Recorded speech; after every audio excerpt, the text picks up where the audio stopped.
వృశ్చిక రాశి వారికి ఈ 2025వ సంవత్సరం జనవరి నెల ఫలితాలను కనుక చూసుకుంటే ప్రధానంగా మాసం ప్రారంభంలో బుధుని యొక్క బలం ఉన్నది. 15వ తారీఖు తర్వాత రవి యొక్క బలం ఉన్నది. మాసం మొత్తం శుక్రుని యొక్క బలం ఉన్నది. అయితే ప్రధానంగా ఈ రాశి వారికి ఈ మాసం చివరిలో అష్టమ కుజుని యొక్క దోషం వస్తుంది. కుజస్తంభంలో భాగంగా అష్టమ కుజుని యొక్క దోషం మరలా తిరిగి ప్రారంభమవుతుంది. కాబట్టి అయితే అది మాసం చివరిలో అంటే 22వ తారీఖు ఆల్మోస్ట్ 2/3 పూర్తయిపోతుంది. కాబట్టి నెల అదొకటి గుర్తుపెట్టుకోవాలి. అయితే ఈ కొత్త సంవత్సరం చాలా పాజిటివ్గా ప్రారంభించగలుగుతారు. మంచి ఆనందోత్సాహాల మధ్యలోనే కొత్త సంవత్సరాన్ని ప్రారంభిస్తారు. అందులోనూ 2వ స్థానంలో బుధుడు యోగిస్తూ ఉండడం వల్ల అటు వాక్ స్వతంత్రం ఉంటుంది, కుటుంబాభివృద్ధి ఉంటుంది. అలాగే లౌకికమైనటువంటి వ్యవహారాల్లో విజయాన్ని సాధించగలుగుతారు. అంటే మీకు పలానా ఏదైనా కోర్టు కేసులు ఇబ్బంది పెడుతూ ఉన్నా, లేదా పలానా తోబుట్టువులతోటి కానీ కుటుంబ సభ్యులతోటి కానీ సమస్య ఉన్నా, లేదా కుటుంబ విభేదాలు కుటుంబ కలహాలు ఉన్నా, దాంపత్య జీవనం సరిగా లేకపోయినా ఇవన్నీ కూడా ఒక కొలిక్కి రావడానికి అవకాశం ఉంటుంది.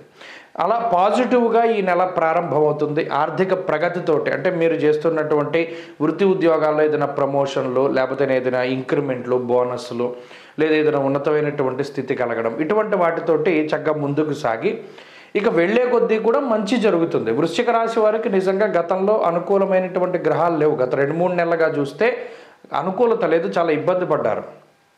అందులోనూ తలకు మించినటువంటి భారాన్ని అంటే మన స్తోమత కన్నా ఎక్కువ ఖర్చుని పెట్టడం జరిగింది. కొంత రుణాన్ని నెత్తి మీద ఉంచుకోవడం జరిగింది. మరి అటువంటి తరుణంలో ఈ గ్రహాల తాలూకు అనుకూలతలు ప్రత్యేకించి బుధుడు, రవి, శుక్రుడు యోగిస్తూ ఉండడం, చంద్రుడు కూడా కలవడం ద్వారా మంచి ఫలితాన్ని సంప్రాప్తం చేసుకోవచ్చును. అంతేకాక వృత్తి ఉద్యోగాల్లో గ్రహగతులు బాగున్నాయి. ఎటొచ్చి కొంత అర్ధాష్టమ శని యొక్క దోషం ప్రధానంగా ఇబ్బంది పెడుతూ ఉన్నది. కాబట్టి ఈ అర్ధాష్టమ శని దోషం ఏం చేస్తుందంటే ఎంతసేపు ఇంటికి దూరంగా ఉండేటువంటి విధానంగా ఉంటారు. అందువల్ల ఎవరైనా విదేశీ ప్రయత్నాలు చేసుకుంటే చేసుకోవచ్చు. అంటే ప్రస్తుతానికి ఇక్కడ వారు పుట్టిన ప్రాంతంలో ఉండి వేరే దేశానికి వెళ్ళాలి, లేదా వేరే దేశంలో ఉన్నటువంటి వారు స్వదేశానికి రావాలి అనుకునేటువంటి అంశాల్లో ఈ నెల చాలా అద్భుతమైనటువంటి ఫలితాలు వస్తాయి. అంతేకాకుండా ఇందాక చెప్పుకున్నట్టు అన్ని రకాల రంగాలలోనూ ప్రగతి కనబడుతూ ఉంటుంది. అంతేకాకుండా కుటుంబపరమైనటువంటి విషయాలు అంటే ఏదైనా కుటుంబ సభ్యుల తాలూకు, బంధువుల తాలూకు, లేదా ఇంకొకళ్ళ తాలూకు ఏదైనా ఫంక్షన్స్ లాంటివి చేస్తూ ఉండడము, ఏదైనా శుభ కార్యక్రమాల్లో పాల్గొంటూ ఉండడము, వివాహ శుభ కార్యక్రమాలు కుదుర్చుకుంటూ ఉండడం లాంటి అంశాలన్నీ కూడా ఈ రాశి వారికి ఉన్నాయి. సో మొత్తం మీద కొత్త సంవత్సరం చాలా పాజిటివ్గా ఉన్నది. చక్కగా ధైర్యంగా ముందుకు వెళ్ళవచ్చును. అన్ని రకాలుగాను అద్భుతంగా ఉంటుంది.